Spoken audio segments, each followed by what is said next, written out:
Mariette Hartley seems the picture book version of the all-American woman. She's married, has 2 children, and even a dog named Daisy.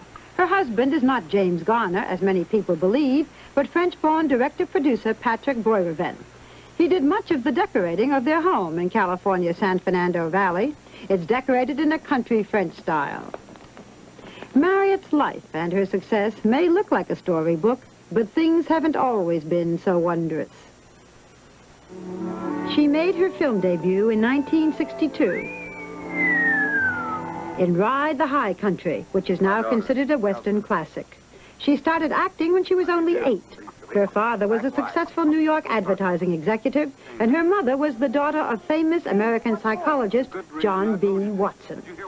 She seemed on her way to stardom until a tragic event which changed her life. Her father committed suicide. It was her marriage and then her success in the Polaroid commercials which turned her life around. Where the food is. Hey! Don't start those engines! Good morning, all. I'm Tom Brokaw here with Lord Scott, and let me introduce you to Mariette Hartley, if I may. Jane Pauley off on 3 weeks of vacation. She'll be back in about Vacation? She's getting married. That's hardly a vacation. In 1980, she even guest hosted the Today Show and was a rumored replacement for Jane Pauley. You know that this desk is just about as uncomfortable as I always thought it would be. That's right. Well, you learn fast. Now, if I can just get my red lights and my words straight, we'll be okay. This spring, her new comedy series called Goodnight Beantown premiered. It co-stars her close friend Bill Bixby and will be a regular part of the fall TV lineup. Come on, Cassidy. Talk to your friend, Lucky. You're moving into my personal life, Red. That's against the rules. What rules? Our rules. Everything's separate. The Maginot Line. These tips are so much fun with a guy who knows his history. Remember what happened to the Maginot Line? The Germans went around it and into France through Belgium, right? Right. Keep your eye on Belgium. But it is the friendly, ribbing style of the camera commercials that have made her an American sweetheart. Everything. Get lost. Well, it is a single lens reflex that even focuses itself. You're still here. TV viewers thought the 2 of them were married. They're not. They just act like they are. There, that's good enough to sell. Lovely, but you give 10 monkeys that camera and one of them will take that picture. I think I'll have a showing. Here, eat your banana. Mariette, your whole career took off with the Polaroid commercial. Do you remember the audition? Do you remember how you got that job? Oh, my God. Well, yeah, it's really hard to forget. I had promised myself that I would never do any more scale commercials. Now, scale means minimum wage. That's the bottom line. So I swore that I would never do any more commercials for that price. I just was tired of it. And my agent called me and said, Polaroid wants you to do a scale commercial. It's a one-day shot. And I said, he said, do me a favor. Go on the interview, please. Just do it. So I went on the interview. And I was met by the most gorgeous woman with long black hair and sparkling blue eyes. And the minute I know that I'm competing with somebody that looks like that, I have no idea why I'm there. I feel suddenly 6'9" with huge legs and flat chin. I mean, it's just awful. I just go through everything. I said, well, at least I'm funny. Maybe. Who knows? So I did the audition with the producer, and I got the part. And I worked with Jimmy the next day. And Jimmy I have always wanted to work with. Is your relationship with James Garner the same off camera? I mean, kind of put down and teasing and... Oh, yes. When we're working, it certainly is that way. We have a distance with one another, which makes me a little bit sad because I like him so much. But we don't at all really see one another personally, much to everybody's chagrin. I think everybody would love to have us be an item. But great friends. Yeah, and we're not. Let's talk a little bit about your childhood. Your grandfather was John B. Watson, who was one of the founders of behaviorist psychology. What is that? And how did it affect you? The main thing that I felt as a child, and I think my mother tried to break the legacy a lot, but was pretty bound by it still. He didn't believe in touching.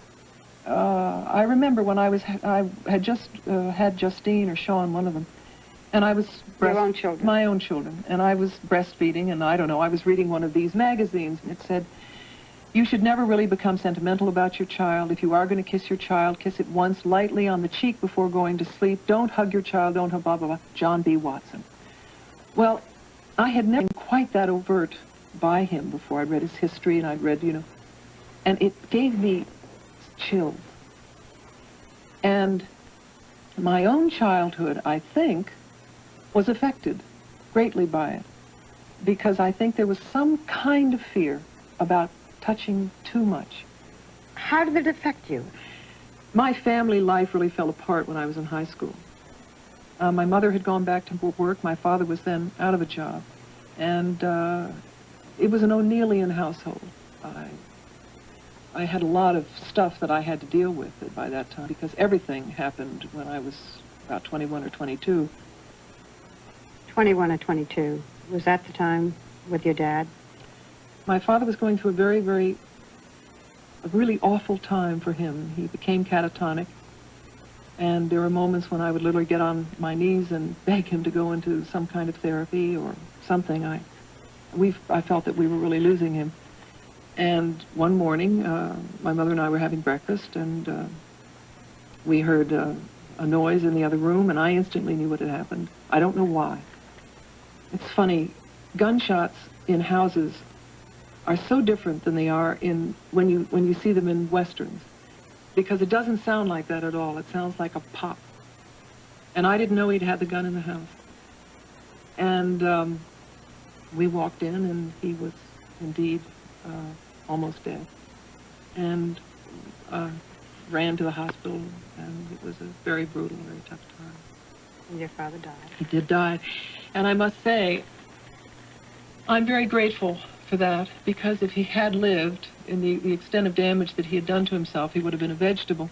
But it's interesting how those things follow you. When I was doing Mothers Against Drunk Drivers, one of the toughest scenes that I had to do was when they showed me the paper bag with Carrie's, I don't know if you saw it. I did see. This was a made-for-television movie. With Carrie's belongings in it that I had to identify. Girl. And I was talking to Patrick the night before. I said, I don't think I'm going to be able to make it. And he said, why? I said, because the last thing that I ever saw of my father was a paper bag with his clothes. But it follows me a lot. I have trouble with guns. I've been involved with handgun control for a while. And it's a very brutal way to end, a relationship. It made me realize how precious life is, and without sounding corny, when you see someone wheeled out like that, your own life becomes a very important, even though it was chaotic at that time, and I had a lot of stuff to get through. I realized how important my life was, that somehow I had to keep living. I had to live. And it was then that I got into therapy and really started working through my relationship with my dad and all that, because I had terrible fears, and as a matter of fact, I kind of still do. After the period with your father, around that time, is this when you gained the 30 pounds and gave up back? What happened? I was pretty heavy during that. I was a pretty chunky, Zoftic kind of bohemian kid. I really was. And yes, I started eating too much, everything to excess. And I just finally had to stop it all. You stopped acting? Oh, I stopped acting. And I was also very scared about trying again. I didn't have much courage. So I went to work as a saleswoman. I was standing on the corner of Wilshire Boulevard in Bedford, and I said, well, I've got $1,000 in the bank, and I don't know where to turn. What the heck? And I walked across the street and walked up to the woman that hires, and I said, I'd like a job. And she said, fine. I was working in budget dresses the next day. How'd you do? I was terrific. And it was very good for me. It was very good because I realized then, I'd been acting so much and so compulsively all those years that I didn't know if I could do anything else. When or how did you get back into acting? From budget dresses to... From budget dresses to... Yeah. I went, got involved with a little theater again that literally breathed my life back into me. And I went full steam ahead. So now you're back in acting, you're doing well. And I started doing commercials. And you start doing commercials. That was the beginning for me. At one point, a few years back, when you were in the middle of the commercials, you were hired for 3 weeks on the Today Show. I watched it. Did you? Yes, because I often Did you learn anything? I often watch the Today Show. And you didn't have too easy a time. Oh, it was the toughest part, really, Barbara, was finding the right camera. Was it your fault sure. or was it their fault? Oh, heck, Or was I it think it was a everywhere? combination of everything. I will still go down in history saying that it was one of the most extraordinary experiences of my life. Do you think that there was the feeling on the program of actresses aren't news people? Oh, Actresses aren't bridesmaids. there's no maybe about it. I mean, I came from California. Men that come from California wear gold chains, aren't particularly bright, right? But if you're a woman from California and an actress, you never read newspapers. I mean, there's certain... Do you? Do I? Did you? Yeah. And the thing, what I'm getting at is yes, but was it that there was no way I could prove it. you could? There It was was just no way. actresses are no good. Actors Yes, are no good. I think so. The interesting thing is that David Hartman is wonderful, Yes. and he was an actor, You bet. and he does his homework. And Listen, actors are very bright, very savvy people if they're good at what they do. They've got to know a lot. And they have to keep up. Now you play a series where you are a co-anchor on a local news program, forced on the anchor man who doesn't really want you. I have to tell you, it had some familiar feelings. Really? Did you identify with it, Miss never. Walters? No, why should I? I don't There's know. nothing It's to do just with my life. it was a feeling that I had. Did you? Isn't that funny that we both can totally understand that? But you know what? I could understand it. It's what is it? It's women. It's a funny thing, isn't it, that happens? It's a whole funny threat that you think that in the 80s people would be past, and they don't seem to be. Now you've got these two wonderful little kids at home, and a husband, with a good marriage. What are you proudest of? My children. My marriage, which Pat and I have worked at very hard, if that's the right word. It always sounds like, you're plowing and hoeing at a marriage, but I do think it takes work. When I met Pat, I was very alone. I mean, when I say that I only gave him half of my drawers, I really mean it. I was that alone. It was very hard for me to share my life with anybody. And suddenly, I can't have enough people around me. It's the nicest feeling, and I'm proud of that. I'm proud of permitting life to stretch me that way, I think. And I don't think my work has ever been better, because if work is anything, it's to be able to openly and availably show feelings without fear. That has been hard for me, and it's much less hard for me now, because I feel safe. You're a survivor, aren't you? Yeah, I better be, huh?